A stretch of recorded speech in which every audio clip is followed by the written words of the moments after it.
ওকে, তোমাদের মোটামুটি আমি সিকোয়েন্স সেল সাইকেল স্টার্ট করেছিলাম এবং সেল সাইকেলের মধ্যে মোটামুটি first part sequence based part আমরা কমপ্লিট করেছিলাম, যে সিকোয়েন্স বেসড পার্ট থেকে কোন কোন কোশ্চেন আসতে পারে। এই সিকোয়েন্স বেসড কোশ্চেনটাই একবার নিটে এসেছিল, ঠিক আছে। সেকেন্ড যে টাইপের উপর আমাদের কোশ্চেন আসতে পারে সেটা time based question.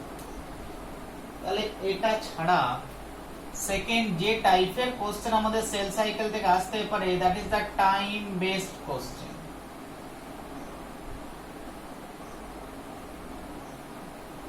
What is the time based question? Time based question বলতে কি হতে পারে? তো এনসিইআরটি তে যখন তোমরা পড়বে দেখবে ফার্স্ট একটা কথা খুব কষ্ট করে এনসিইআরটি লিখে দিয়েছে যে তুমি সেল সাইকেলের যদি টাইমের কথা বলে থাকো তাহলে অর্গানিজম টু অর্গানিজম, বিভিন্ন অর্গানিজমের সঙ্গে আর একটা অর্গানিজমের সেলের মধ্যে টাইম ভ্যারিয়েশন হয়ে থাকে। আবার সেল টু সেল, বিভিন্ন জায়গাকার সেলের মধ্যে সেল সাইকেলের টাইমের ভ্যারিয়েশন রয়েছে। কারণ আমি এটুকু বুঝলাম কোন একটা সেল ডিভাইড করতে কতটা টাইম লাগে, দ্যাট ডিপেন্ড অন অর্গানিজম। কোন অর্গানিজমের সেলটা তুমি দেখছো সেটা ইম্পর্টেন্ট, তার উপরে ডিপেন্ড করছে টাইমটা। সেকেন্ড তোমরা এটাও বলবে যে কোন টাইপের সেলের কথা তুমি বলছো। তাহলে সেল টু সেল যেমন ভ্যারি করতে পারে, ঠিক অর্গানিজম টু অর্গানিজমও সেল সাইকেলের টাইম ভ্যারি করতে পারে। তো এনসাইটি দুটো एग्जांपल তুলে দিয়েছে। তাহলে ফার্স্ট তোমাকে টাইম বেসড কোশ্চেনের মধ্যে এই দুটো एग्जांपलের কথা বলা হয়েছে। যে আমি যে কথাটা বললাম অর্গানিজম টু অর্গানিজম সেল সাইকেলের টাইম ভ্যারি করে, তার কি কোনো প্রমাণ আমার কাছে আছে? তো এনসাইটি বলছে তুমি দেখো গে যাও একটা ইউনিসেলুলার ব্যাকটেরিয়া সেলকে দেখো গে যাও, ই কোলাই সেলের ডিভিশন দেখো কতক্ষণ টাইম নিচ্ছে। তুমি মোর অর লেস কোন জায়গায় 90 মিনিট, কোন জায়গায় 20 মিনিট দেওয়া আছে, তাহলে 19 টু 20 মিনিটের মধ্যে টাইম। বাট তুমি তোমার নিজের বডির একটা কমন হিউম্যান সেলকে দেখো না, তুমি দেখবে হিউম্যান সেলের টাইম নিয়ে থাকে 24 আওয়ার্স। তাহলে ফার্স্ট যে কথাটা এনসিইআরটি বলেছে তার রেসপেক্টে দুটো एग्जांपलও দিয়ে দিয়েছে যে সত্যি অর্গানিজম টু অর্গানিজম সেল সাইকেলের টাইম ভ্যারি করে। ই কোলাই নিয়ে থাকে যেমন 20 মিনিট, বাট সেই হিউম্যান সেলের সেম টাইপের তুমি যদি সেল নাও তার সেল সাইকেলের টাইম নিয়ে থাকে 24 ঘন্টা। তাহলে তুমি বুঝে গেলে অর্গানিজম থেকে আরেকটা অর্গানিজমের মধ্যে সেল সাইকেলের টাইম চেঞ্জ হতে পারে। সেকেন্ড ধরে নিলাম আমি একটা হিউম্যান সেলের কথাই ধরলাম, আমি আর অর্গানিজম নামে একটা সিঙ্গেল অর্গানিজমের কথা বললাম। তাহলে একটা সিঙ্গেল অর্গানিজমের মধ্যে যদি একটা সেল স্টার্ট করতে শুরু করে ডিভিশন, তাহলে আমরা জানি সেই সেলটা ডিভাইড করার জন্য ফার্স্ট তাকে ইন্টারফেজকে ক্রস করতে হবে, তারপরে তার ডিভাইড করে দুটো সেল হবে। তার মানে একটা সেল থেকে একটা সেলে ডিভাইড হতে গিয়ে অনেকগুলো ফেজকে কন্ট্রোল করে, অনেকগুলো ফেজকে ক্রস করতে হয়। ইন্টারফেজ তারপরে ডিভিশনাল ফেজ, ইন্টারফেজের মধ্যে অনেকগুলো ফেজ। এখন আমাদের সেকেন্ড কোশ্চেন হবে যে ফেজের কলার কথা বলছি প্রত্যেকটা ফেজ কি সেম অ্যামাউন্টের টাইম নেয়? এটার অ্যানসার হলো না। তুমি তো একটা সিম্পল হিউম্যান সেলের কথা চিন্তা করো, তাহলে তুমি দেখবে একটা হিউম্যান সেলের ক্ষেত্রে জি1 ফেজের যে টাইম নেয় জি2 ফেজ সেম টাইম নেয় না। অন অ্যান এভারেজ যদি একটা জি1 ফেজের কথা বলো, এটা বিভিন্ন বইয়ে বিভিন্ন রকম ভ্যারি করে, ঠিক আছে। কোন জায়গায় দেখবে লেখা আছে 9 টু 12 আওয়ার্স এর মাঝামাঝি। এস পেজের কত টাইম নিয়ে থাকে, এটাও মোটামুটি বই টু বই ভ্যারি করে দেয় 6 টু 8 আওয়ার্স এর মাঝামাঝি। জি2 কত টাইম নিয়ে থাকে 4 আওয়ার্স কিংবা 2 টু 4 আওয়ার্স এর মাঝামাঝি, ঠিক আছে। ডিভিশনাল ফেজ কত টাইম নিয়ে থাকে 1 টু 2 আওয়ার্স এর মাঝামাঝি। বাট যাই হোক না কেন কোনো ফিক্সড টাইম কিন্তু বলা নেই, কারণ আমরা এটা জেনেছি সেল টু সেল একটা টাইপের সেলের সঙ্গে আরেকটা টাইপের সেলের মধ্যেও সেল ডিভিশনের টাইমের মধ্যে একটু ভ্যারিয়েশন পাওয়া যায়। সেজন্য আমি কখনো ফিক্সড টাইম বলা উচিত না। আমরা মোটামুটি 9 to 12 আওয়ার G1 কে ধরে নিই। আমরা ধরে নিই S হচ্ছে 6 to 8 আওয়ার্স এর মাঝামাঝি, আমরা ধরে নিই G2 হচ্ছে 4 to 6 আওয়ার্স এর মাঝামাঝি, আর এটা হচ্ছে 1 to 2 আওয়ার্স এর মাঝামাঝি। ঠিক আছে, এক্সাক্ট টাইম নয়, এটা ভ্যারি করে, বিভিন্ন বইয়ে বিভিন্ন রকম লেখা থাকে। বাট আমরা এটুকু বুঝলাম যে যতগুলো ফেজ আমি দেখিয়েছি একটা সেল সাইকেলের, যতগুলো ফেজ রয়েছে প্রত্যেকটা ফেজে কিন্তু আলাদা আলাদা টাইম নাই। তাহলে সেল সাইকেলের মধ্যে সবচেয়ে বেশি টাইম নাই যে ফেজটা, that is the G1 phase বা গ্যাপ 1 ফেজ। সেল সাইকেলের মধ্যে আমি দেখলাম ইন্টার ফেজে যতটা টাইম নাই তার তুলনায় ডিভিশনাল ফেজ খুবই সামান্য অ্যামাউন্টের টাইম নেয়। তাহলে টোটালটা যদি একটা সেল সাইকেল হয়ে থাকে তাহলে আমার ক্যালকুলেশন বলছে প্রায় 90 to 95% টাইম তে ইনভেস্ট করে ইন্টার ফেজের মধ্যে। সেটাই তো দাঁড়ায় 24 ঘন্টার মধ্যে 90 to 95% টাইম ইন্টার ফেজকে নিয়ে নিচ্ছে। তার মানে আমাকে যদি কোনো টাইম বেস জিনিস জিজ্ঞেস করে যে সেল সাইকেলের ম্যাক্সিমাম টাইম কোন ফেজে লাগে, তাহলে আমার পিকচার আমাকে বলে দিল যে ম্যাক্সিমাম টাইম ইন্টার ফেজে লাগে দেন এ ডিভিশনাল ফেজ। সেকে যদি আমাকে কোশ্চেন করে ঠিক আছে ইন্টার ফেজের মধ্যেও তো আমাদের তিনটে ফেজ রয়েছে G1, S এবং G2, তাহলে ম্যাক্সিমাম টাইম কোনটাতে লাগে না আমাকে ছবি বলছে G1 দেন S দেন G2, তার মানে আমাদের সিকোয়েন্সটা হবে G1 greater than S greater than G2 greater than divisional phase। Fourth আমাকে আবার একটা কোশ্চেন করে দিতে পারে যে তুমি যদি ডিভিশনাল ফেজের কথা বলো, ডিভিশনাল ফেজটা টোটাল 1 থেকে 2 ঘন্টা বলেছো, বাট ডিভিশনাল ফেজ গুলো দেখো অনেকগুলো ভাগে ভাগ আছে, প্রোফেজ আছে, মেটাফেজ আছে, অ্যানাফেজ আছে, টেলোফেজ আছে। তাহলে তুমি বলে এই চারটে ফেজের মধ্যে সবচেয়ে বেশি টাইম কে নেয় এবং সবচেয়ে কম টাইম কে নেয়? তাহলে দেখো আমার ছবিতে আমি দেখিয়েছি ম্যাক্সিমাম টাইম প্রোফেজ নিয়েছে, ঠিক আছে, আর সবচেয়ে কম টাইম নিয়েছে অ্যানাফেজ। তার মানে সিকোয়েন্সটা আমাকে এভাবে মনে রাখতে হবে, ডিভিশনাল ফেজের মধ্যে যে চারটে ফেজ আছে ম্যাক্সিমাম টাইম প্রোফেজ নেয়, দেন টেলোফেজ, দেন মেটাফেজ, দেন অ্যানাফেজ। তার মানে তোমাকে যদি কোশ্চেন এইভাবে কখনো ঘুরিয়ে দেয় তাহলে ডিভিশনাল ফেজের মধ্যে সবচেয়ে বড় ফেজের নাম কি? প্রোফেজ। ডিভিশনাল ফেজের মধ্যে সবচেয়ে ছোট ফেজের নাম কি? অ্যানাফেজ। তোমায় যদি কখনো কোশ্চেন করে সেল সাইকেলের মধ্যে সবচেয়ে বড় ফেজের নাম কি? অ্যানসার হবে G1 ফেজ। তোমায় যদি এভাবে কোশ্চেন করে সেল সাইকেলের মধ্যে সবচেয়ে ছোট ফেজের নাম কি? অ্যানসার হবে অ্যানাফেজ। তোমায় যদি এভাবে কোশ্চেন করে ইন্টার ফেজের মধ্যে সবচেয়ে ছোট ফেজ কোনটা? অ্যানসার হবে G2 ফেজ। তাহলে তোমাকে যে কোনো ভাবে কোশ্চেন করতে পারে, তোমাকে এরকম সিকোয়েন্স দিয়ে কোশ্চেন করতে পারে, এরকম সিকোয়েন্স দিয়ে কোশ্চেন করতে পারে, কোন সিকোয়েন্সটা কারেক্ট।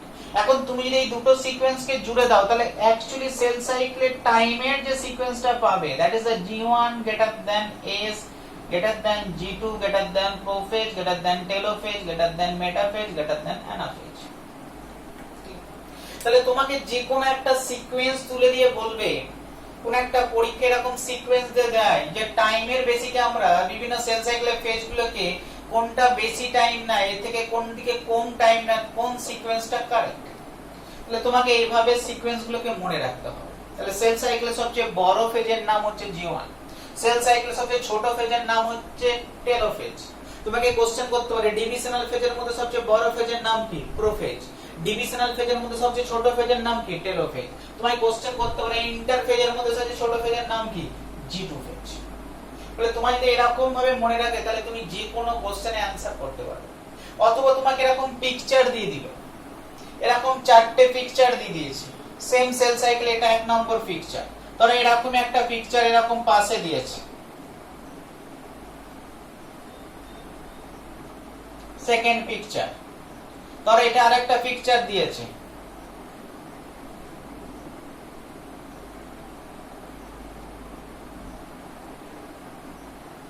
তো তোমায় বলতে পারে কোন পিকচারটা কারেক্ট পিকচার। এখন দেখো পিকচারে যে যে পার্টগুলো দেখানো হয়েছে, দেখো এখানে তোমাকে দেখানো হচ্ছে S ফেজটা সবচেয়ে বড় ফেজ, বাট তোমরা জেনেছো G1 সবচেয়ে বড় ফেজ, তার মানে এই পিকচারটা ভুল আছে। তোমাকে এই পিকচারটা দিকে তাকাও, দেখো এখানে দেখানো যে ডিভিশনাল ফেজ বড় হয়ে গেছে ইন্টার ফেজের তুলনায়, তার মানে এই যে পিকচারটা দিয়েছে এই পিকচারটাও ভুল। বাট তুমি যদি এই পিকচারটা দেখো, দেখো এই পিকচারটা একদম স্পষ্ট দেখিয়ে দিয়েছে, দেখো ইন্টার ফেজটা সবচেয়ে ম্যাক্সিমাম টাইম নিচ্ছে ডিভিশনাল ফেজের তুলনায়। এই পিকচারটা তোমাকে দেখিয়েছে G1 সবচেয়ে বেশি টাইম নিচ্ছে, তারপরে S, তারপরে G2। দেখো এই পিকচার তোমাকে দেখিয়েছে প্রোফেজের পরে আছে টেলোফেজ, তারপরে টাইম নেয় মেটাফেজ, তারপরে টাইম নিচ্ছে অ্যানাফেজ। এরকম পিকচারগুলোকে আমরা অনেক সময় বলতে পারি পাই চার্টের মতো পিকচার, ঠিক আছে? বলে তোমাকে এরকম পিকচার দিয়েও যদি কখনো কোশ্চেন করে which picture is the correct for cell cycle, তাহলে তোমাকে যেন তোমরা অ্যানসার দিতে পারো, তাহলে তোমাকে এই সিকোয়েন্সটা খুব ভালোভাবে মনে রাখতে হবে, ঠিক আছে? তাহলে এই টাইপের তোমাকে টাইম বেস কোশ্চেন দিতে পারে, অথবা তোমাকে আরো একটা টাইম বেস কোশ্চেন তুলে দেয় 6 নম্বর, যে আমরা দেখলাম যদি একটা সেল সাইকেল হয়ে থাকে তাহলে সেল সাইকেলে ফার্স্ট ইন্টারফেজ কে ক্রস করার পরে যেই ডিভিশন ফেজে গেলাম সেলটা আস্তে আস্তে ডবল হতে শুরু করবে এবং একটা টাইমের পরে একটা সেল থেকে দুটো সেলের তৈরি হয়ে গেল। তার মানে একটা সেল থেকে স্টার্ট করে সেই একটা সেল থেকে দুটো সেল হতে যে টাইমটা নিল, তার মানে একটা সেল সাইক্লেট কমপ্লিট করতে যে টাইমটা নিল সেই টাইমটাকে আমরা একটা ইম্পর্টেন্ট টার্মে রেখে থাকি, this is called the generation time. তাহলে 6 নম্বর একটা এমসিকিউ অনেক সময় এসে থাকে, এসে দ্য জেনারেশন টাইম। তাহলে জেনারেশন টাইম কাকে বলে সেটুকু আমরা অন্তত বুঝে গেলাম না, এটাই বুঝলাম যে একটা সেল থেকে দুটো সেল হতে যে টাইমটা নেয় সেই টাইমটাকে আমরা বলে থাকি জেনারেশন টাইম। এখন এই জেনারেশন টাইম দিয়ে তোমাকে বিভিন্ন টাইপের ঘুরিয়ে কোশ্চেন দিতে পারে। ধরো এরকম একটা কোশ্চেন, মজার কোশ্চেন, ট্রিকি কোশ্চেন, অনেক এমসিকিউ বই সলভ করতে গিয়ে পেতে পারো। ধরো তোমাকে একটা কোশ্চেন দিল না, একটা ব্যাকটেরিয়া রয়েছে, এই ব্যাকটেরিয়াটার জেনারেশন টাইম হচ্ছে 1 মিনিট, আমি জেনারেশন টাইমকে জিটি দিয়ে ডিনোট করলাম।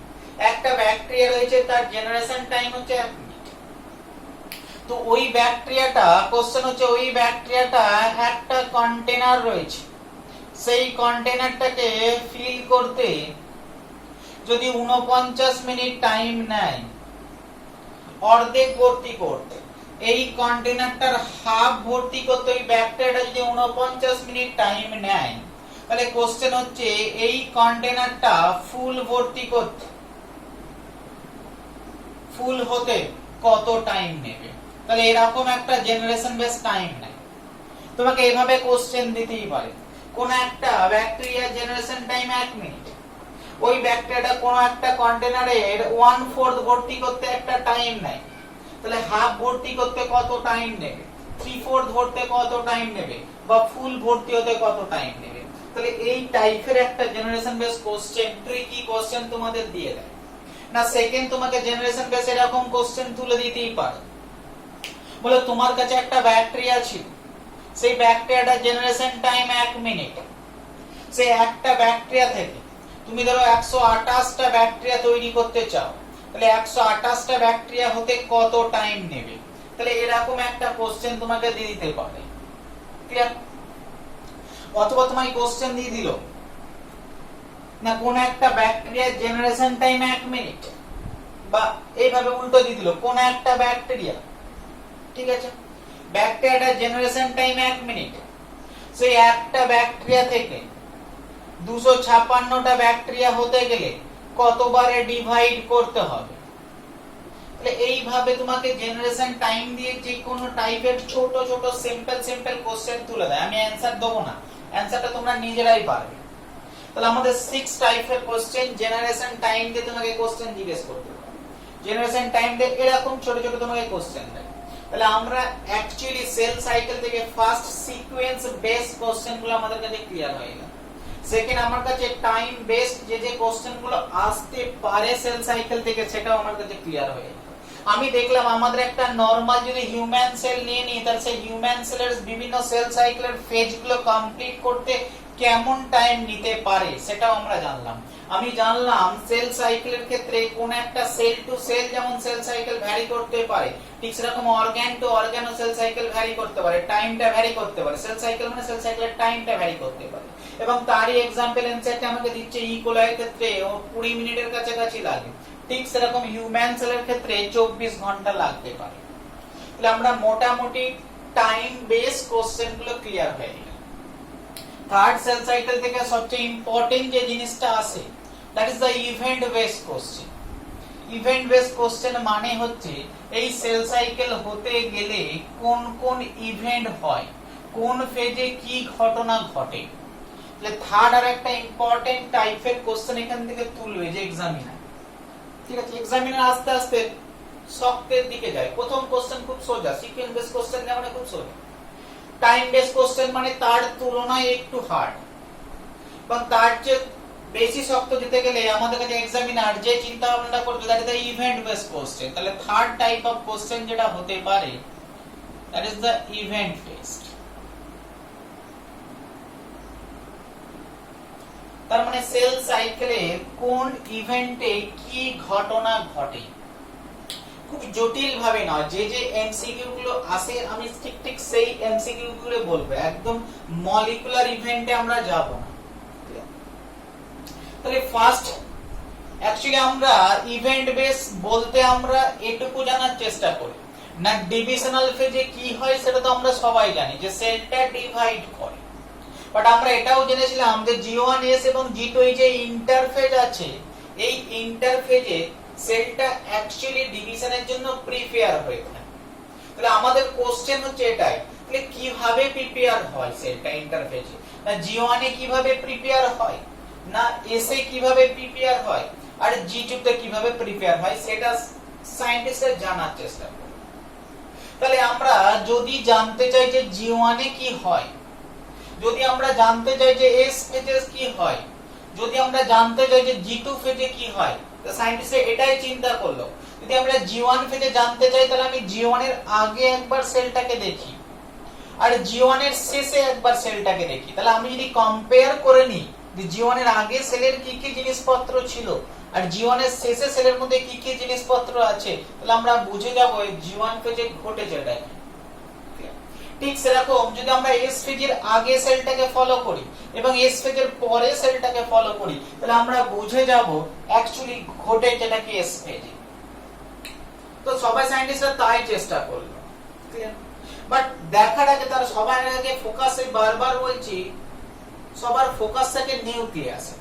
এখন সেলকে মেইনলি যেহেতু কন্ট্রোল করে নিউক্লিয়াস, তাই সবার ফোকাস অ্যাকচুয়ালি নিউক্লিয়াসের কি চেঞ্জ হয়, নিউক্লিয়াসটা কি হয় এই ইন্টারফেজের মধ্যে, সেটাই দেখার চেষ্টা করলো। তো সবাই কি করলো না একটা সেলকে ফলো করতে শুরু করলো, দেখলো G1 এর ফার্স্টে আমি যখন সেলটা নিলাম, যখন G1 শেষ হতে চললো সেলটার মধ্যে নিউক্লিয়াসের মধ্যে আমি সেরকম কোনো পরিবর্তন দেখতে পেলাম না। বাকি পার্টের কি পরিবর্তন আছে আমি এখনো জানি না, বাট আমি যেহেতু নিউক্লিয়াসকে ফলো করছি তাই G1 এর আগে সেলটার মধ্যে নিউক্লিয়াস যেমন ছিল G1 এর শেষে সেলটার মধ্যে নিউক্লিয়াস ঠিক তেমনই আছে। এবার আমি S ফেজটা ফলো করতে শুরু করলাম, না যেই S ফেজের শেষে আমি সেলটার দিকে দেখলাম যে S ফেজের আগে সেলের যে নিউক্লিয়াসের ভলিউম ছিল এখন নিউক্লিয়াসটা ততটা ছোট লাগছে না, নিউক্লিয়াসটা আরো অনেক বেশি ডার্ক হয়ে গেছে, অনেক বড় বলে মনে হচ্ছে। ঠিক সেরকম যখন আমি G2 এর শুরুতে সেলটাকে দেখলাম এবং G2 এর সেলে সেলটাকে দেখলাম না খুব একটা পরিবর্তন নেই, নিউক্লিয়াসটা একই রকম রয়েছে। তার মানে আমি তিনটে ফেজের তিন চারটে সেলকে যখন ভালোভাবে দেখলাম আমি নিউক্লিয়াসের চেঞ্জ একমাত্র পেলাম S ফেজে। তার মানে S ফেজে এমন কিছু ঘটনা ঘটেছে যে ঘটনার জন্য নিউক্লিয়াসের আয়তন S ফেজের আগে যা ছিল তার তুলনায় ডবল হয়ে গেছে। তো কি ঘটনা ঘটেছে, তো সবার মনে তাহলে নিউক্লিয়াসের মধ্যে আছে কি, তো নিউক্লিয়াসের মধ্যে অ্যাকচুয়ালি নিউক্লিয়াসের মধ্যে কিচ্ছু নেই, নিউক্লিয়াসের মধ্যে আছে ডিএনএ মানে ক্রোমোজোম। তাহলে অ্যাকচুয়ালি এই S ফেজের মধ্যে কোনো ঘটনা ঘটেনি, যেহেতু নিউক্লিয়াসের সাইজ বেড়ে গেছে, আসলে এই S ফেজের মধ্যে এই ডিএনএটার অ্যামাউন্ট ডবল হয়ে গেছে, মানে এই একটা ডিএনএ থেকে আরো একটা ডিএনএ তৈরি হয়েছে। তার মানে একটা ডিএনএ থেকে আরো একটা ডিএনএ তৈরি হয়েছে, মানে তৈরি হওয়া মানে সিনথেসিস। তাই আমরা বলেছি একটা ডিএনএ থেকে আরেকটা ডিএনএ সিনথেসিস হয়েছে, তাই এই ফেজটাকে আমরা S ফেজ বলেছি। আর এই ঘটনাটাকে আমরা পরে জানতে পারবো, that is called the replication.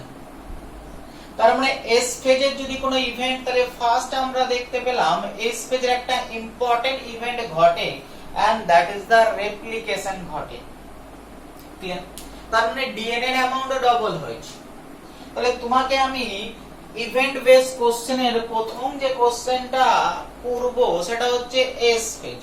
তাহলে S ফেজে ঘটেছেটা কি না, S ফেজে ডিএনএ এর অ্যামাউন্ট ডবল ঘটেছে, মানে ডিএনএ রেপ্লিকেশন ঘটেছে। এখন আমরা জানি তাহলে ডিএনএ এর অ্যামাউন্ট ডবল মানে একটা সেলের মধ্যে ডিএনএ কত থাকে না আমরা জানি না, যদি এটা একটা ক্রোমোজোম হয়ে থাকে না, যদি এটা একটা ক্রোমোজোম হয়ে থাকে ডিএনএ নিয়ে ক্রোমোজোম, তাহলে আমরা জানি একটা ক্রোমোজোমের মধ্যে ডিএনএ এর অ্যামাউন্ট হচ্ছে x, তার পাশে তার হোমোলোগাস ক্রোমোজোম তারের মধ্যে ডিএনএ এর অ্যামাউন্ট হচ্ছে x।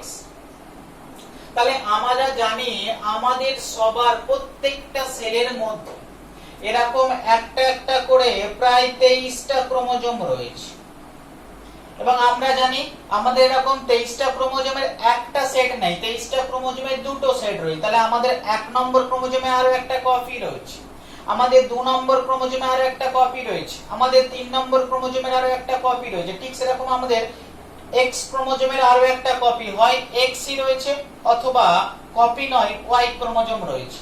তার মানে আমাদের দু সেট ক্রোমোজোম রয়েছে, 23টা টোটাল 46টা ক্রোমোজোম হচ্ছে। তাহলে এখানে 23টা বলতে আমরা এক একটা 23 কে আমরা n দিয়ে ডিনোট করি, তাহলে একটা সেটকে আমরা n বলে থাকি, আরেকটা সেটকে তাহলে আমাকে n ই বলতে হবে। তার মানে আমাদের প্রত্যেকটা সেলের মধ্যে ক্রোমোজোমের সংখ্যা হচ্ছে 2n, এটা আমরা সবাই জানি।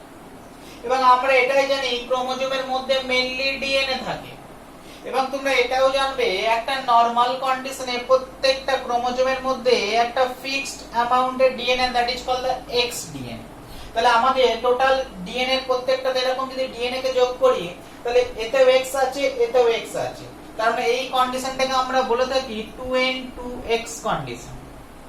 ক্লিয়ার? বোঝা গেল? তার মানে যেমন আমরা যদি দেখি আমাদের কাছে 46টা ক্রোমোজোম রয়েছে, তাহলে 46টা ক্রোমোজোমকে যেমন আমরা 2n দিয়ে ডিনোট করি, ঠিক সেরকম এই 46টা ক্রোমোজোমের মধ্যে 23টা ক্রোমোজোমের টোটাল ডিএনএটাকে আমরা একটা x দিয়ে ডিনোট করি, আর 23টা ক্রোমোজোমের টোটাল ডিএনএ কে আমরা আরেকটা x দিয়ে ডিনোট করি এবং 2x লিখে থাকি। তার মানে যদি আমরা এই সেলটাকে দেখে থাকি তাহলে এই সেলের মধ্যে কন্ডিশনটা দাঁড়াবে 2n 2x কন্ডিশন। এখন এর মধ্যে কোনো নিউক্লিয়াসের চেঞ্জ নেই, তার মানে এই সেলের নিউক্লিয়াসের মধ্যে কন্ডিশনটা দাঁড়াবে 2n 2x কন্ডিশন। বাট আমি এর পরের কোশ্চেনটাই আমি যাওয়ার, তাহলে কি তুমি আমাকে বলো না যখনই s ফেজ শেষ হয়ে গেছে, যখনই s ফেজ শেষ নিউক্লিয়াসের ভলিউম প্রায় ডবল হয়ে গেছে, না কি কারণে ডবল হয়ে গেছে? না ডিএনএ এর অ্যামাউন্ট ডবল হয়েছে বলে। তার মানে ডিএনএ 2n নেই, আমাদের নরমাল সেলের মধ্যে ডিএনএ এর অ্যামাউন্ট 2n, বাট সেই ডিএনএ এর অ্যামাউন্ট s ফেজের পরে 4n হয়ে গেছে। এখন কোশ্চেন হচ্ছে তাহলে ক্রোমোজোমও কি 4x হয়ে যাবে? এটাই বোঝার জায়গা। তাহলে ডিএনএ এর অ্যামাউন্ট যদি ডবল হয় তাহলে ক্রোমোজোমের অ্যামাউন্টই কি ডবল হবে? এই জায়গাটাই ভালো করে বুঝবে না, এনসিআরটি একদম স্পষ্ট করে লিখে দিচ্ছে না এস পেজের মধ্যে ডিএনএ এর অ্যামাউন্ট ডবল হয়, বাট ক্রোমোজোমের অ্যামাউন্ট ডবল হয় না, ক্রোমোজোমের অ্যামাউন্ট সেই 2x ই থেকে যায়। কারণ আমি এটুকু বুঝলাম এস পেজের মধ্যে ডিএনএ ডবল হয়, বাট এস পেজের মধ্যে নট ক্রোমোজোমাল ডবল, ডুপ্লিকেশন।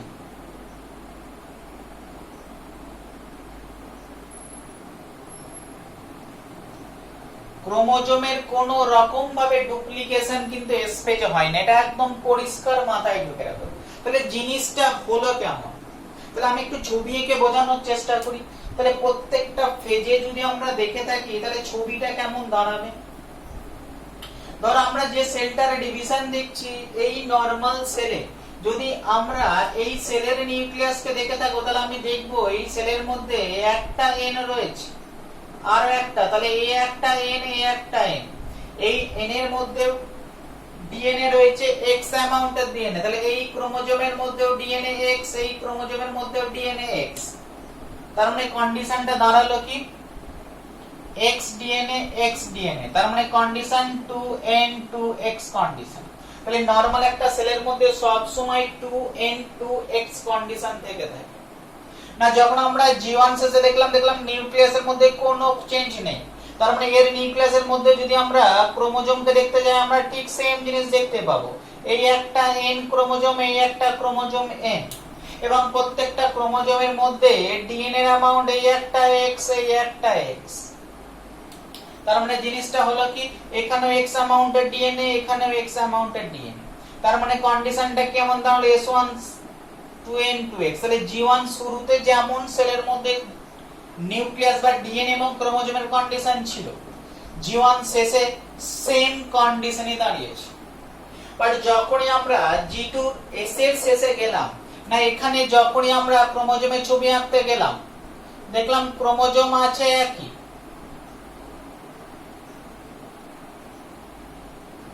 দেখো এটাও একটা ক্রোমোজোম, বাট এই ক্রোমোজোমের সঙ্গে এই ক্রোমোজোমের ছবিটা একটু আলাদা করে আঁকা হয়েছে।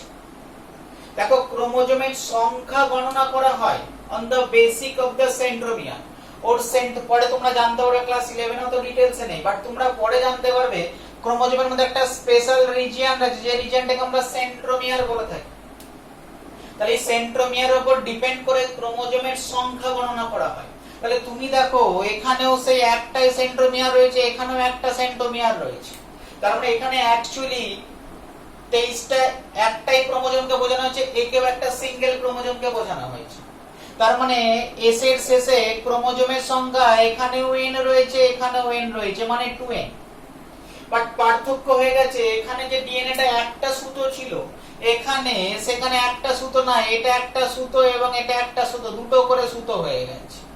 তার মানে ডিএনএ এর অ্যামাউন্ট ডাবল হয়ে গেছে। তার মানে এখানে প্রত্যেকটা ক্রোমোজোমের মধ্যে 2x 2x ডিএনএ রয়েছে। তার মানে এখানে কন্ডিশনটা চলে এলো 4n 2n 4x condition. Actually এখানে n টা ক্রোমোজোম সংখ্যাকে বোঝানো হয়েছে, এখানে একটু ভুল লেখা ছিল।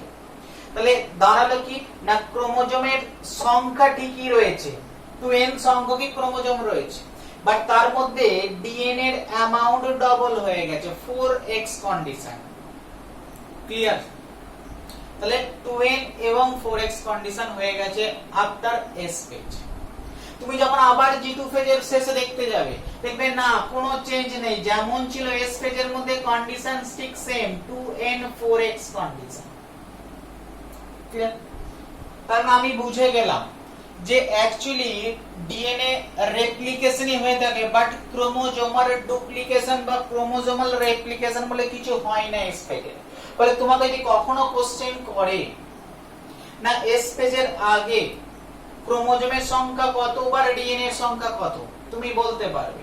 তুমি যদি কখনো কোশ্চেন করে এস ফেজের পরে ক্রোমোজোমের সংখ্যা কত বা ডিএনএ সংখ্যা কত, তুমি বলতে পারবে। বা তোমাকে এরকম অনেক সময় গ্রাফিক্যালি রিপ্রেজেন্ট করে দেয়, খুবই জটিল যদি কোশ্চেন দেবো মনে করে, অনেক সময় গ্রাফ দিয়ে দেয়। না কিভাবে গ্রাফ দেয়, একদিকে গ্রাফ দেয় অ্যামাউন্ট অফ ডিএনএ, এদিকে দিয়ে দিলে অ্যামাউন্ট অফ ডিএনএ, ডিএনএ এর অ্যামাউন্ট, আর এদিকে দিয়ে দিল ফেজেস, দিয়ে এখানে দিল G1, এখানে দিল S, একটু বড় করে যদি দিই তাহলে এখানে দিল G1, এখানে দিল S, এখানে দিল G2। ঠিক আছে, এখানে তোমাকে দিয়েছে 2x, এখানে দিয়েছে 4x, এখানে দিয়েছে 2x, এরপরে দিয়েছে ডিভিশনাল ফেজ। তাহলে যখন ডিভিশন হবে আবার তো সেম কন্ডিশন এসে দাঁড়াবে। তাহলে তোমাকে এরকম চারটে একদিকে ফেজকে ডিনোট করে দিয়েছে, আর একদিকে ডিএনএ এর অ্যামাউন্টকে ডিনোট করে দিয়েছে, দিয়ে বলেছে which graph is the correct graph. তো তোমাকে এরকম চারটে গ্রাফ থাকবে, তোমাকে কারেক্ট গ্রাফটা চুজ করতে হবে। তুমি নিশ্চয়ই জানো G1 ফেজের ডিএনএ এর অ্যামাউন্ট কত, 2x, তার মানে তোমাকে ডটটা হবে ঠিক এই জায়গাটায়। তুমি জেনে গেছো S ফেজের অ্যামাউন্ট কত হবে, 4x, তার মানে তোমার হবে এটা 4x। তুমি জেনে গেছো G2 ফেজের শেষে অ্যামাউন্ট কত হবে, না G2 ফেজের শেষে অ্যামাউন্ট হবে সেম 4x। তুমি জেনে গেছো ডিভিশনাল শেষে আবার কত অ্যামাউন্ট হবে, না আবার অ্যামাউন্ট হয়ে যাবে 2x। তার মানে তোমার গ্রাফটা হবে ঠিক এরকম। তাহলে তোমাকে এইভাবে দিয়ে দেবে যে which graph is the correct graphical representation about the amount of DNA in cell cycle। Cell সাইকেলের মধ্যে ডিএনএ এর অ্যামাউন্ট রিলেটেড, কোন গ্রাফটা কারেক্ট গ্রাফ। তাহলে খুব সোজা ভাবে তুমি দেখতে পারো।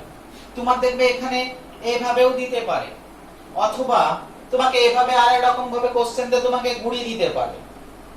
না তোমরা জানো না ডিএনএ এর পরিমাপ করার জন্য আমরা একটা একককে ব্যবহার করি, তোমরা না জানলেও পরে জানতে পারবে, এবং সেই একককে আমরা বলে থাকি পিকোগ্রাম। ইন শর্ট পিজি লিখে থাকি। ডিএনএ পরিমাপের একককে আমরা পিকোগ্রাম লিখে থাকি। তো তোমাকে এভাবে বলে দিল একটা ছোট্ট এমসিকিউ, যে তোমাকে বলে দিল যে হিউম্যান জিনোমে কোন একজন ব্যক্তির কোন একটা সেলের মধ্যে হ্যাপ্লয়েড সেট ক্রোমোজোমের মধ্যে অ্যামাউন্ট অফ ডিএনএ 12 পিকোগ্রাম। তোমাকে বলে দিয়েছে কোন একজন ব্যক্তি হ্যাপ্লয়েড সেট জিনোমের মধ্যে টোটাল ডিএনএ এর অ্যামাউন্ট হচ্ছে 12 পিকোগ্রাম, দিয়ে তোমায় কোশ্চেন করলো আফটার এস পেজ ডিএনএ এর অ্যামাউন্ট কত হবে। কোশ্চেনটা শুনবে, ডিএনএ পরিমাপের একককে আমরা বলেছি পিকোগ্রাম। কোশ্চেনটা এটাই করা হলো যে কোন একজন ব্যক্তি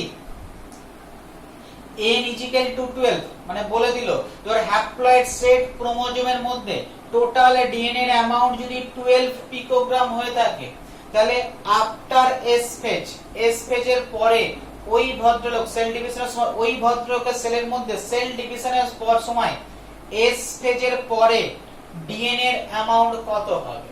তাহলে আশা করি যদি এই কনসেপ্ট তোমার ক্লিয়ার থাকে তাহলে তুমি এই অ্যানসারটাও দিতে পারবে। তাহলে আমি আর বেশি ডিটেইলস না গিয়ে এই এস পেজ ইভেন্ট বেসের মধ্যে এই কয়েকটা কোশ্চেন তোমাকে মাথায় রেখে যেতে হবে। না এস পেজের মধ্যে শুধু ডিএনএ রেপ্লিকেশন হয়ে থাকে, ক্রোমোজোমাল ডুপ্লিকেশন হয় না, ক্রোমোজোমের অ্যামাউন্ট ফিক্সই থাকে, এবং সেটাকে আমরা পিকচার দিয়েও দেখালাম, ঠিক আছে।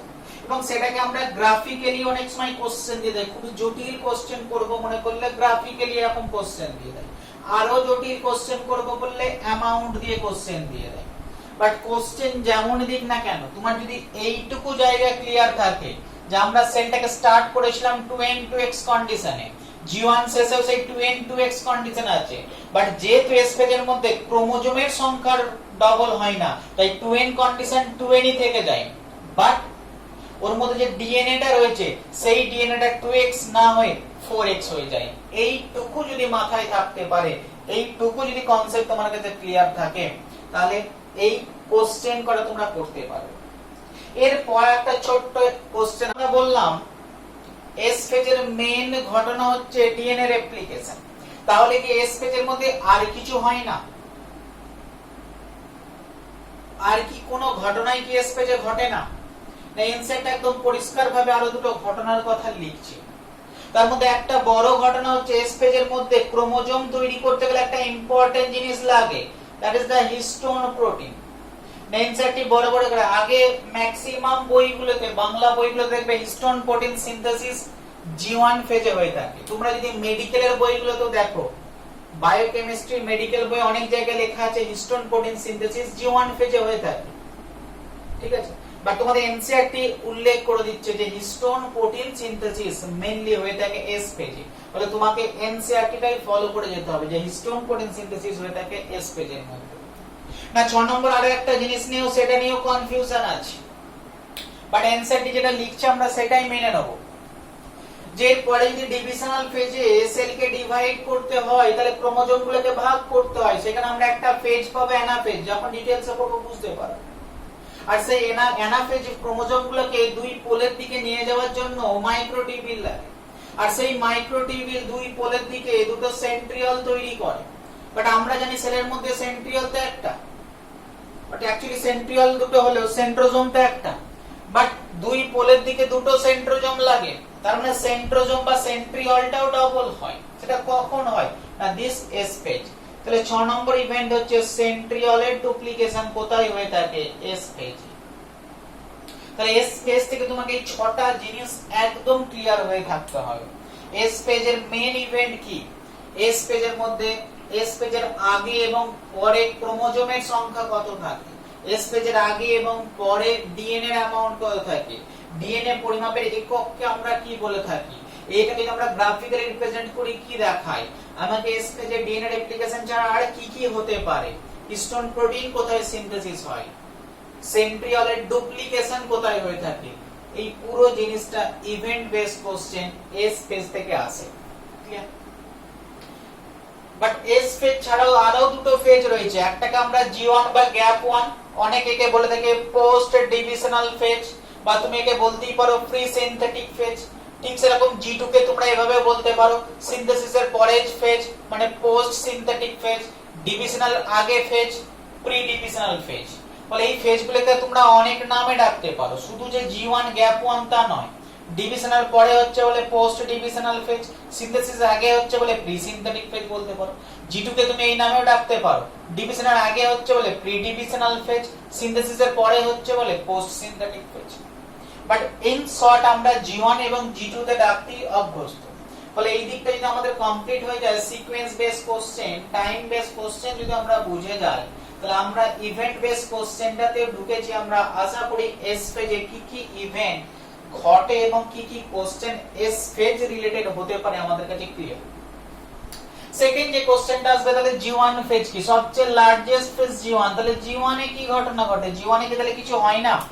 এবার সবাই তখন নিউক্লিয়াসকে বাদ দিয়ে দিল, বলে তাহলে আমরা শুধু নিউক্লিয়াসকে খেয়াল করলে হলো হবে না, নিউক্লিয়াসের চারিপাশে সাইটোপ্লাজম তো রয়েছে, সাইটোপ্লাজমটা আমরা একটু দেখি না। যখন সাইটোপ্লাজমের দিকে ফোকাস করলো, দেখলো জি1 এর শেষে যদি সাইটোপ্লাজমিক ভলিউম ভি হয়ে থাকে, জি1 এর শেষে শুরুতে যদি ভি হয়ে থাকে, জি1 এর শেষে ভলিউম প্রায় 2v হয়ে গেছে।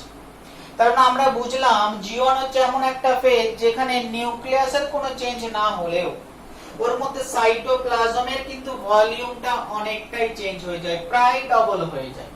তাহলে সাইটোপ্লাজমে ডবল হয়েছে মানে হয়েছেটা কি, এক মিনিট, তার মানে হয়েছেটা কি, তার মানে অ্যাকচুয়ালি জি1 ফেজে যে জিনিসটা হয়েছে সেটা হচ্ছে কিছু কিছু সেল অর্গানেল এখানে ডবল হয়েছে। দেখো এইটুকু মনে রাখবে, জি1 এতেও কিছু সেল অর্গানেল ডবল হতে পারে, জি2 তেও কিছু সেল অর্গানেল ডবল হতে পারে। তাহলে জি1 এতে কোনো সেল অর্গানেল ডবল হতে পারলো না, সেটা জি2 তে হয়ে যায়। এমন কিছু সেল অর্গানেল আছে কোন কোন সেলের ক্ষেত্রে যেটা জি2 থেকে ডবল হয়, আবার কোন কোন সেলের ক্ষেত্রে কি জি1 এ ডবল হয়। ফলে এই জি1 এবং জি2 কোথায় সেল অর্গানেল ডবল হয় এটা নিয়ে সব জায়গায় কনফিউশন। ঠিক আছে, বাট জি1 এতেও কিছু সেল অর্গানেল ডবল হতে পারে, জি2 তেও কোনো জায়গায় সেল অর্গানেল ডবল হতে পারে। যেগুলো যেগুলো বাদ যাবে সেগুলো জি2 তে কি হবে, ফলে এই নিয়ে কোনো কনফিউশন রাখবে না। ফলে তুমি এটুকু বলতে পারো জি1 এর মধ্যেও সেল অর্গানেল ডাবল হতে পারে। বাট এটা মুখ্য উদ্দেশ্য নয়, জি1 এর আরো একটা ইম্পর্টেন্ট মেইন কাজ রয়েছে। না আমাদের দেখলাম সেল ডিভাইড করতে গেলে সবচেয়ে আগে যেটা দরকার ডিএনএ এর অ্যামাউন্টকে ডবল করা। তার মানে একটা ডিএনএ থেকে আরেকটা ডিএনএ রেপ্লিকেশন হতে হবে, যেটা হয়ে থাকে এস পেজে। বাট এই যে রেপ্লিকেশন বলে যে প্রসেসটা রয়েছে, এই প্রসেসটা হওয়ার জন্য অনেক কিছু জিনিস লাগে। যেমন রেপ্লিকেশন তোমরা যখন ক্লাস 12 এ পড়বে, তার মানে তুমি যদি রেপ্লিকেশন করতে যাও, তাহলে সেই রেপ্লিকেশন হওয়ার জন্য ফার্স্ট জিনিসটা লাগবে প্রচুর এনজাইম লাগবে। প্রায় তোমরা যখন 12 এ গিয়ে পড়বে রেপ্লিকেশন প্রসেসে দেখবে 8 থেকে 10টা এনজাইম প্রায় লাগে মিনিমাম। তাহলে এত এনজাইম রেপ্লিকেশন যদি এস পেজে করতে হয়, তাহলে সেই এত এনজাইম তো আমাকে তাহলে জি1 এ তৈরি করতে হবে। তাহলে জি1 ফেজ হচ্ছে এস পেজের জন্য প্রিপারেশনের ফেজ। তাহলে এস পেজে যদি রেপ্লিকেশন হয়ে থাকে, তাহলে সেই রেপ্লিকেশনের জন্য যাবতীয় এনজাইম তৈরি হবে কোথায়, না জি1 ফেজে, রেপ্লিকেশনের জন্য এনজাইম। সেকেন্ড দেখো, তাহলে এনজাইম মানে প্রোটিন, আর প্রোটিন তৈরি করবে কে, আরএনএ। তার মানে এস পেজের মধ্যে আরো একটা ইম্পর্টেন্ট ফাংশন হবে, আরএনএ ফরমেশন হবে। তার মানে এনজাইম কি তৈরি করতে হয়, তাহলে প্রচুর প্রোটিন লাগবে, কারণ এনজাইম মানে প্রোটিন। আর তোমরা জানো প্রোটিন তৈরি হতে গেলে মেইনলি লাগে আরএনএ। তার মানে আরএনএ কেও প্রচুর তৈরি হতে হবে জি1 ফেজের মধ্যে। তাহলে আরএনএ যদি কোথায় তৈরি হয় জিজ্ঞেস করে, তুমি বলবে যে জি1 ফেজের মধ্যে আরএনএ তৈরি হয়। তাহলে আরএনএ তৈরি হওয়াটাকে আমরা ডিএনএ থেকে আরএনএ তৈরি হওয়াটাকে আমরা বলতে কি ট্রান্সক্রিপশন। তো তোমরা যখন পরে পড়তে যাবে, তাহলে ট্রান্সক্রিপশনের জন্য অনেক এনজাইম লাগে। তার মধ্যে একটা ইম্পর্টেন্ট এনজাইম পরে গিয়ে জানতে পারবে, ডিএনএ ডিপেন্ডেন্ট আরএনএ পল। তাহলে সেই ট্রান্সক্রিপশনের জন্য যে সমস্ত এনজাইম লাগে সমস্ত এনজাইম তৈরি হবে কোথায় না জি1 এ। তাহলে আমরা জি1 এর ফেজের মধ্যে দেখলাম এনজাইম লাগে কিসের না রেপ্লিকেশনের এনজাইম তৈরি হয়। জি1 এর মধ্যে এনজাইম তৈরি হয় কার না ট্রান্সক্রিপশনের এনজাইম তৈরি হয়। জি1 এর মধ্যে ডিএনএ তৈরি হয় না বাট আরএনএ ফরমেশন হয়ে থাকে জি1 এর মধ্যে। তাহলে জি1 এর মধ্যে এত এত ইম্পর্টেন্ট জিনিস হয়। এছাড়াও দেখো যে রেপ্লিকেশন বলছি ট্রান্সক্রিপশন বলছি এই প্রসিডিওর গুলো হতে গেলে অনেক এটিপিও লাগে অনেক অনেক ক্ষেত্রে। তার মানে এগুলো হচ্ছে একটা এনার্জেটিক প্রসিডিওর অ্যাক্টিভ প্রসিডিওর। তার মানে যত এনার্জি লাগবে পরে ডিভিশন হতে গেলে এটিপি লাগবে। তার মানে এটিপি কেও সেলকে তৈরি করে রাখতে হবে এবং এটিপি তৈরি করার জন্য তারা সবচেয়ে বেশি ফোকাস করে যে ফেজটা সেই ফেজটা হচ্ছে জি1। তাহলে এটিপি মানে মোর এনার্জি প্রোডিউসিং ফেজ বা এটিপি সিনথেটিক ফেজ। যদি বলা হয় এটিপি কোন ফেজে তৈরি হয় তাহলে অ্যানসার হবে জি1 ফেজে। তাহলে দেখো এনার্জি তৈরি করছে জি1 ফেজ, এত এনজাইম তৈরি করছে জি1 ফেজ, এত সেল অর্গানেলকে ডবল করছে জি1 ফেজ। তাহলে জি1 ফেজ ছাড়া কোন সেল সাইকেলে অস্তিত্বই থাকবে না। সেই জন্য জি1 ফেজকে আমরা সব সময় দেখে থাকি মোর active phase, most active phase in cell cycle. তাহলে শুধুমাত্র জি1 সবচেয়ে বড় ফেজ এটা নয়, এই কারণে বড় তাকে অতগুলো কাজ করতে হয়, এনার্জি তৈরি করতে হয়, এনজাইম তৈরি করতে হয়, প্রোটিন তৈরি করতে হয়, সেলগুলোকে অর্গানগুলোকে ডবল করতে হয়। সেই জন্য G one is not only the largest phase but also most active phase in cell cycle is G one. Clear? তাহলে এইটুকু আমার কাছে ক্লিয়ার হয়ে গেল যে জি1 এ কি কি হয়ে থাকে এবং জি1 ফেজের ইভেন্ট বেস কোশ্চেন থেকে আমরা এই কোশ্চেনগুলো আসতে পারে যে আরএনএ ফরমেশন কোথায় হয়ে থাকে, ট্রান্সক্রিপশন এনজাইম রেপ্লিকেশন এনজাইম কোন ফেজে তৈরি হয়, এটিপি কোথায় তৈরি হয়, most active phase of the cell cycle কি।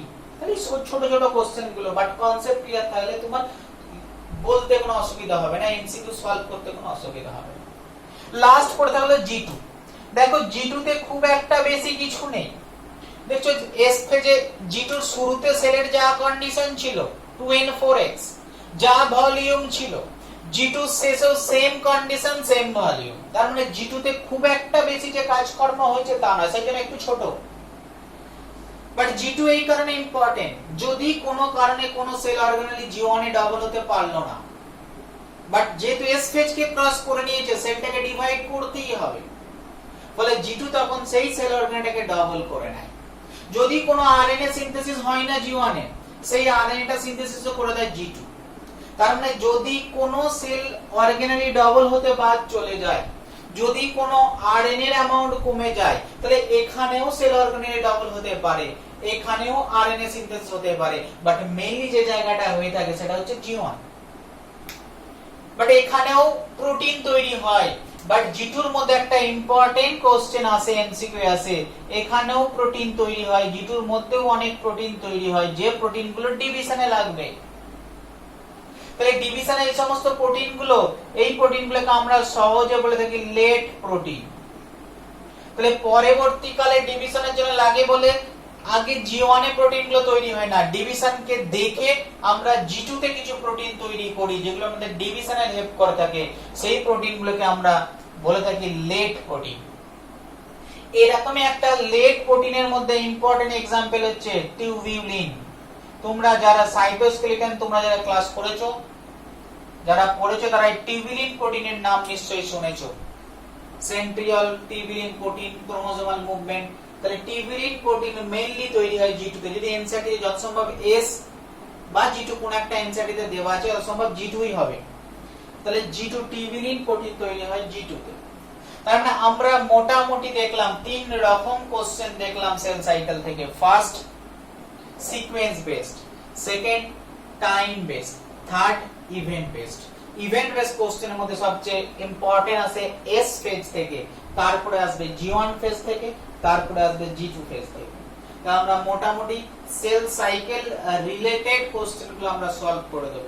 বাট যদি এভাবে সেল সাইকেল চলতেই থাকে তাহলে একটা সেল ডিভাইড করেই যাবে, তাহলে আমাদের বডিতে যখন টিউমার দেখা দেবে, বাট এই সেল সাইকেলের মধ্যে একটা পার্টিকুলার রেগুলেশন থাকে, যে রেগুলেশনটা ঠিক করে কখন সেলটা ডিভাইড করবে, কখন সেলটা ডিভাইড করবে না, কখন সেল সাইকেলটা স্টপ করতে হবে, কখন সেল সাইকেলটা চালু করতে হবে। কারণ এই সেল সাইকেলে একটা রেগুলেশন আছে। তাহলে আমরা নেক্সট ক্লাসে সেল সাইকেলের রেগুলেশনটা পড়ব, দিয়ে সেল সাইকেলটা শেষ করব। আমরা সেল ডিভিশনে চলে যাব, মেন ডিভিশনাল ফেজটা নিয়ে আমরা পড়াশোনা করব। আজ এই পর্যন্তই থাক, নেক্সট ক্লাসে তাহলে আমরা ডিভিশনটা পড়ব। ওকে, ভালো থেকো সবাই।